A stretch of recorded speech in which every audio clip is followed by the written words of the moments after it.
Good morning. Today we are going to start a new topic of chapter number 11 that is sound wave. Class 10 है, उसका chapter number 11 का पहला topic है sound waves.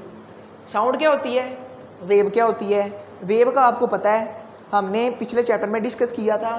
Sound जो है, जब आपने 9th क्लास की फ़िज़िक्स का पहला चैप्टर पढ़ा था तो उसमें फ़िज़िक्स की कुछ ब्रांचेस थी जिसमें साउंड भी मौजूद था।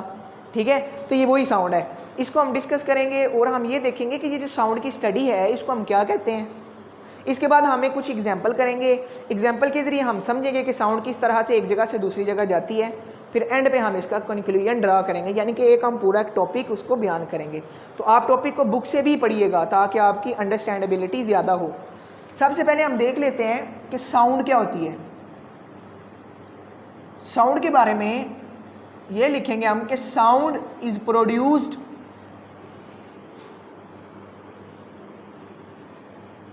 ड्यू टू द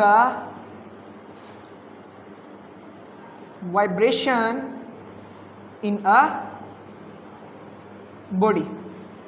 जब किसी भी बॉडी में वाइब्रेशन प्रोड्यूस होती है तो उसको हम कहते हैं साउंड, यानी कि वाइब्रेशन प्रोड्यूस होती है तो उसको कोई ना कोई आवाज़ होगी। अब जब किसी बॉडी में वाइब्रेशन प्रोड्यूस होती है तो वो एक जगह से दूसरी जगह किसी ना किसी मीडियम के जरिए जाती है। तो साउंड जो है ये मैकेनिकल, इसकी जो टाइप है वो मैकेनिकल टाइप है। जिस तरह हमने पढ़ा था कि मैकेनिकल वेव्स जो होती हैं उनको मीडियम की ज़रूरत होती है प्रोपेगेशन के लिए, और जो हमारे पास इलेक्ट्रोमैग्नेटिक वेव्स होती हैं उनको प्रोपेगेशन के लिए मीडियम की ज़रूरत नहीं होती। साउंड के मुकाबले में जो मेरे पास लाइट है उसको एक जगह से दूसरी जगह जाने के लिए ना तो एयर की ज़रूरत है ना ही किसी मीडियम की ज़रूरत है, तो इसलिए वो इलेक्ट्रोमैग्नेटिक नेचर है और इसकी नेचर मैकेनिकल नेचर है। अब एकॉस्टिक क्या होता है? The study of sound is called acoustic. Acoustic होता क्या है कि हम जब स्टडी ऑफ साउंड करते हैं उसी को हम कहते हैं एकॉस्टिक, जिसमें हम साउंड के तमाम पहलुओं को देखते हैं, उस स्टडी को हम कहते हैं एकॉस्टिक। यहाँ पे अब हम साउंड वेव्स के लिए उसको समझने के लिए एक एग्जांपल करते हैं। एग्जांपल जो है वो हम करेंगे ट्यूनिंग फोर्क की।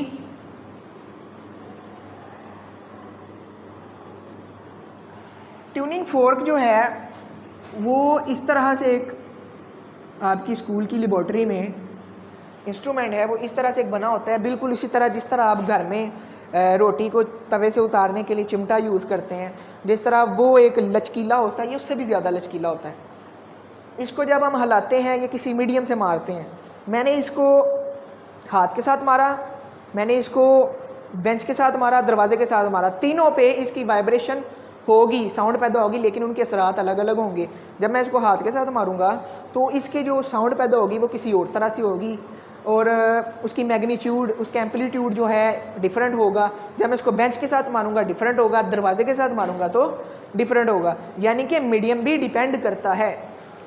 अब ये मेरे पास एग्जांपल है ट्यूनिंग फोर्क की। आपने इसको बेंच के साथ मारा, इसमें वाइब्रेशन प्रोड्यूस हुई, वाइब्रेशन प्रोड्यूस हुई तो साउंड प्रोड्यूस हुई, क्योंकि साउंड वाइब्रेशन की वजह से पैदा होती है। अब इसके कुछ नेचर्स हैं साउंड के लिए, वो 3 तरह से हैं। पहली है कि साउंड जो है वो मेरे पास प्रोड्यूस होती है वाइब्रेटिंग बॉडी की वजह से। तो मैं लिखूंगा sound is produced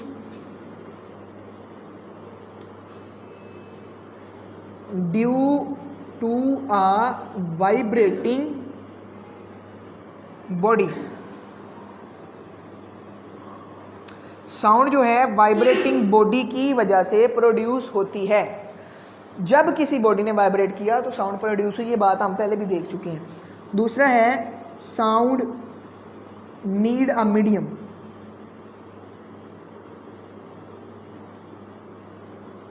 for its propagation, यानी कि सफ़र करने के लिए एक जगह से दूसरी जगह साउंड को मीडियम की ज़रूरत होती है। वो मीडियम एयर भी हो सकता है, वो मीडियम कुछ भी हो सकता है। अब मैं इसकी आपको एग्जांपल देता हूँ। Sound need a medium for its propagation. अभी मैं बोल रहा हूँ, ये जो साउंड है ये एयर के ज़रिए किसी के कान तक जाएगी, ठीक है।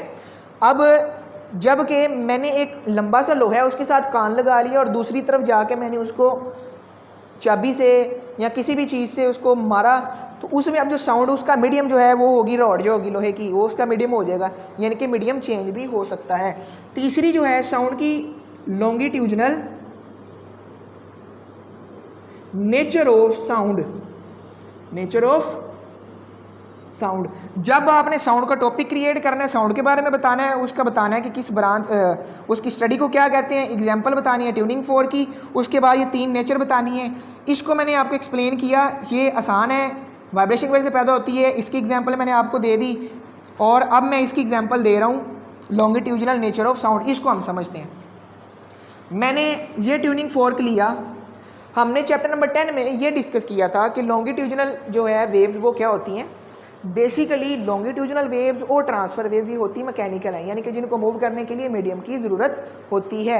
अब जिनको मीडियम की ज़रूरत है उनमें 2 हैं, लॉन्गिट्यूजनल है और ट्रांसवर्स है। लॉन्गिट्यूजनल में पार्टिकल्स की डायरेक्शन में वेव मूव करती है, यानी कि बैक एंड फोर्थ, और ट्रांसवर्स में परपेंडिकुलर मूव करती हैं। तो इसमें ये देखें, जब ट्यूनिंग फोर्क मूव करेगा तो बैक एंड फोर्थ मूव कर रहा है, वेव्स प्रोड्यूस हो रही हैं, तो ये होगी उसकी लॉन्गिट्यूजनल नेचर। अब इस लॉन्गिट्यूजनल नेचर की वजह से आवाज़ जो है एक जगह से दूसरी जगह जाती है, इसको हम समझते हैं। जब ये ट्यूनिंग फोर्क अपनी रेस्ट हालत में पड़ा हुआ, तो जो एयर के पार्टिकल्स थे वो कुछ इस तरह से इसके साथ मौजूद थे। ये मेरे पास एयर के पार्टिकल्स मौजूद हैं, ठीक है, ट्यूनिंग फोर्क के पार्टिकल्स यहाँ पे मौजूद हैं। ये इसकी हालत को मैं कह देता हूँ पॉइंट O, ठीक है स्टूडेंट्स। जैसे ही मैंने इसको वाइब्रेट किया, मैंने टच किया, तो ये जनाब मूव करेंगे इस तरह से। ये जो इसका ये पॉइंट था, इसको उन्होंने छोड़ के पॉइंट A पे चले गए हैं। जब पॉइंट A पे गए हैं तो ये वाली वेव्स को उन्होंने धक्का लगा दिया है, तो ये धक्के की वजह से वेव्स जो हैं पास पास हो गई।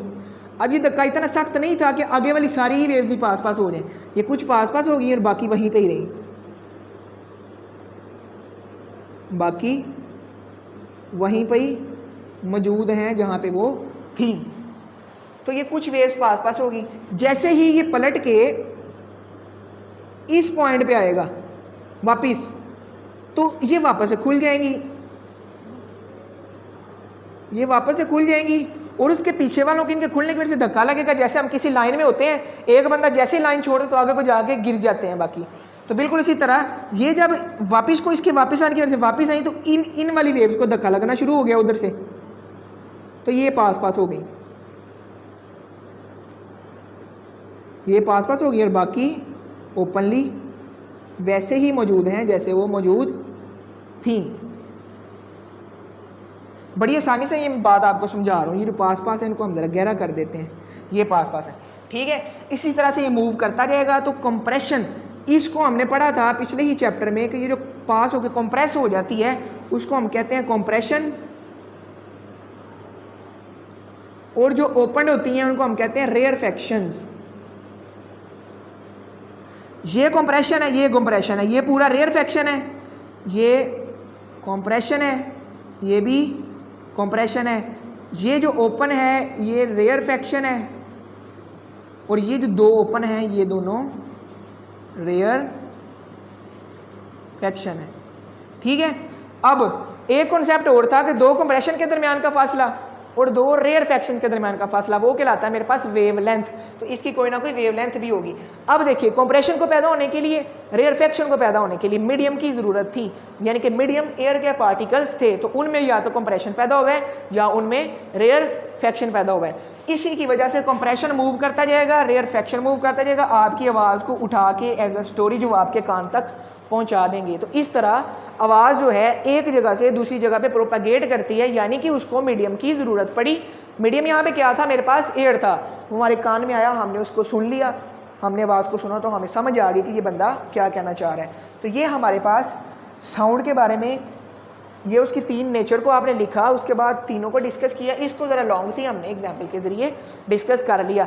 एट दी एंड जो है हम इसका कंक्लूजन ड्रा करेंगे। ये टॉपिक है, ये टॉपिक का कंक्लूजन ज़रूर आपने ड्रॉ करना है। तो कंक्लूजन जो मेरे पास ये है कि sound need a medium for its propagation. Sound need a medium for its propagation। आखिर बात हमने ये बताई है कि साउंड को अगर आप सुनना चाहते हैं तो उसको मूव करने के लिए किसी न किसी मीडियम की ज़रूरत है, एंड साउंड इज प्रोड्यूस्ड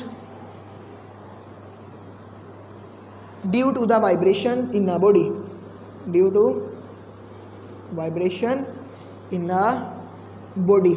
ये ऐसी दो बातें हैं जिनमें साउंड क्लियर हो जाती है कि साउंड को प्रोड्यूस करना है तो किसी बॉडी में वाइब्रेशन पैदा कर दो, साउंड को एक जगह से दूसरी जगह मुंतकिल करना है तो उसका मीडियम को होना ज़रूरी है। ये दोनों चीज़ें आपस में इंटरलिंक हैं। इनको हमने डिफरेंट सूरतों में, इस सेक्शन में भी यही बातें पढ़ी हैं, यही सेक्शन में हमने यही बातें पढ़ी हैं, इधर भी हमने यही बातें पढ़ी हैं। तो ये टॉपिक मैं उम्मीद करता हूँ आपको बेहतरीन तरीके से समझ आ गया होगा।